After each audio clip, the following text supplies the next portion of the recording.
All right, hello there, welcome back to another wee bit different video. Today's video is a video that I was greatly inspired to make based off of my recent experiences with gaming, and I've been gaming a shit ton lately. I'm not even gonna lie, I've been putting hours and hours and hours on several different games, playing with others in some games, playing by myself in some games, and I've played games pretty much since I was a little kid. So I thought I'd make a video that would help others relate to maybe my experiences and to just remind them of their own experiences and maybe people that they game with. But today's video, we got 5 types of gamers. Now, you can be one type while also being another type, kind of like Pokemon. Just because you're a water type doesn't mean you can't be a grass type. You can be 2 types. Unlike Pokemon, you can be more than 2 types, but typically these kind of gamers, they make your experiences more fun or more annoying or a whole lot of things. But let's get into it. We got 5 of them, so let's get into the first one. Drum roll, please. Bum. We got the noob gamer. Now, the noob gamer is pretty self-explanatory in that they're new to things. So noob gamers are a fun one because it's not necessarily just being a newbie. It's more so about being a newbie to all kinds of games. For example, I'm bringing this up because I know I can. So my girlfriend, never much of a gamer, but oh my god, when I play video games with her, any game, she is like just really not good. And so with new gamers, you try to teach them certain aspects of a video game. You try to, you knowingly know you can't make them the best, but you try to make them competent. Well, when it comes to noob gamers, what you see is what you get. Another example is my mom playing Mario Party with my mom. I'm trying to tell my mom certain things like, Mom, you got to do this or you got to do that. Well, what you see is what you get. There's not going to be a drastic improvement overnight or anything crazy. It's not like your gaming where if you play a video game for 3-4 hours, you get the hang of it, you get better. No, their kind of gaming is, I'm new to this, leave me alone, I'm trying, I'm playing for fun. And that's a kind of gamer that is fun to be around because they make noob mistakes. But at the same time, if you're trying to be more competitive, you got to know your audience.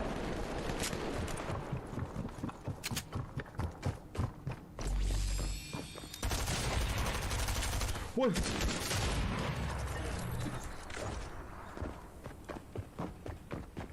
Child out, that was bad. Oh my god. Child out, that was a warm-up game. What the fuck happened there? Come on, it's my first Fortnite game in fucking years. Come on, man. Oh shit. The second kind of gamer is probably a fun but annoying at the same time gamer to be around. Drum roll, please. We got It's Never My Fault gamer. Wasn't me. Now, these kind of gamers you really only see in team video games. For example, Overwatch or 2K or Madden. They will never be at fault. You could be losing as a team. They could have bad stats. And you're like, yo, what's up with the stats? They could be like, well, it's not my fault because of this. It's not my fault because of that. They duck and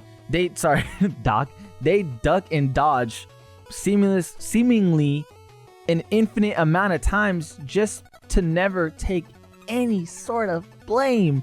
Wasn't me. And if you try and blame them, they're gonna be like, wasn't me. well, it was you, or well, it was this, or well, it was that. Well, there's only a certain amount of things you can blame before you look in the mirror and say, man, you know what, maybe it was me. With these kind of gamers, it's really hard to get them to admit to their own faults. Even if you lose a shit ton that day, it really just does not matter. They won't ever take themselves and say, you know what, I'm the common denominator here in these losses, or this character that I'm choosing to play as is the common denominator in these losses. They'll say, strictly, let's go into Overwatch, for example. If they're a damaged person or a tank person, I wasn't getting healed. They were healing other people more. If we're talking about Madden, they weren't passing me the ball. They weren't doing this. We weren't running the ball enough. Or something that's just it's just, no, it's not valid, bro. Like, it's you. Third gamer we got here is a frustrating gamer to be around. They themselves think they're really funny, but it's very frustrating. Unless, you know, there's that one or two occasions where you're like, you know, this is really hilarious. Drum roll for number 3. We got we got the troll gamer. Now, this is the gamer that is playing video games with you as a group of friends, or maybe just you, and you're thinking, well, this is fun, and then they do something that they think is fun that is not fun, and it's literally to troll you. For example, I'm playing Baldur's Gate with my cousins. I'm literally chilling, respecting my character. Now, for those of you that are not following and are like, what does this even mean? Just know that my character is AFK. I can't see what's going on in the world. Think of it like me pressing start. Well, while I'm doing that, my cousin, who's a troll kind of gamer, is placing bombs around me and sets off the explosion and kills me. They found it hilarious. And you know what? If I was on the other side of that, I might have found it hilarious. But at the moment, I'm like, man, this is not hilarious. And it's not just that. The troll gamer will always find spots to troll you in where they'll just kind of cheese you or do things to, you know, try to get a reaction out of you. That's what trolls do. But the troll gamer is that guy in your group, or honestly, even the guy you're playing against who you don't even know, is just trying to fucking get in your mind and be like, what's up, bro? This is funny. I'm clowning on you. What's up, bro? Now, some people don't even think it's that deep when they're trolling. They're just doing it because it's just funny, LOL. Like, literally, that's their mindset. Oh my god, this is funny. Some other people just want to fuck with you. But that is a troll gamer. Now, there's a subclass to being a troll gamer. Again, the people who knowingly just want to fuck with you, and the others who just do it because it amuses them. Sometimes even both. But troll gamers are... Ninja diffuser, they'll never suspect it. Come on, hold it. I literally told you where he was. Don't worry, Travis gonna clutch up. Travis gonna clutch up. Wait for it. Come on, Travis. Travis looking at the sky. What the fuck? This one is a personal favorite of mine because once they say something like this, you will always know them for something like that. You'll understand soon. Drum roll, please.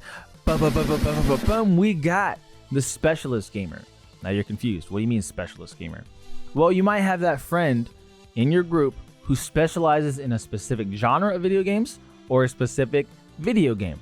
For example, I could be playing Fortnite with my brother, right?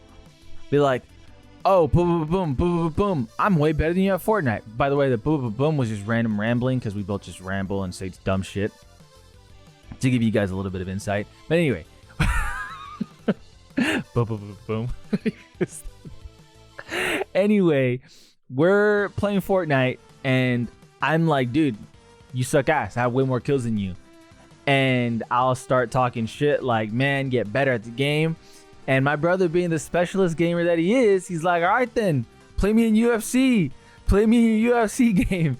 And he'll talk about UFC games because he specializes in those games. And it's like, I would kick your ass in that game. And I'm just like, all right. I don't give a fuck, because I'll say you suck at games. I'll also say that. He might be watching this video and thinking, hey, what the fuck? But you didn't mention the fact that you say I suck at games. Well, a specialist gamer will always have that in the back pocket. All right, play me in UFC then. Play me in Call of Duty. Play me in this. My cousin, who I play video games with, honestly, probably the most out of anyone in this entire world, he's a turn-based specialist. He can be doing terrible in a video game. All right, put turn-based on this bitch. Let's go. Because for whatever reason, he's a turn-based god, according to himself.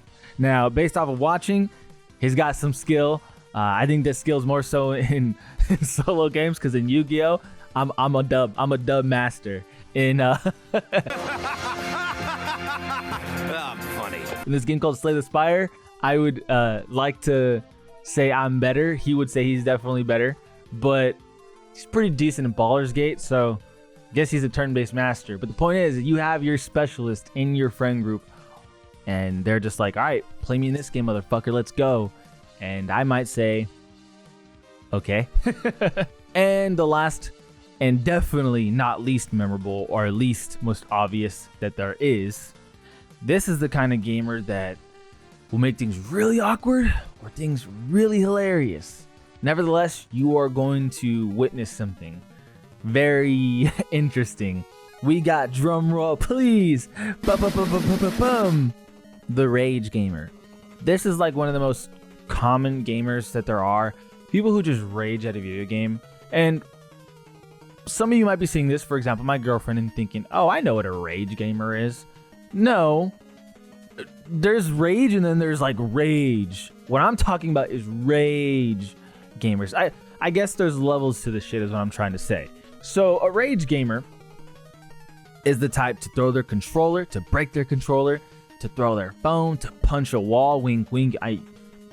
The people who know me know who I'm talking about when I say punch a wall. I'm not throwing shots. I'm just painting a picture here of the severity of the rage gaming. And me myself, I wouldn't call myself a rage gamer. I would say I bitch a lot, definitely, but I don't like lose my cool too much. Now there are times where people can obviously make me mad, but it's not so much with the video game. My point is, anyway, you have that one person in your group who is screaming out the top of his lungs on the mic.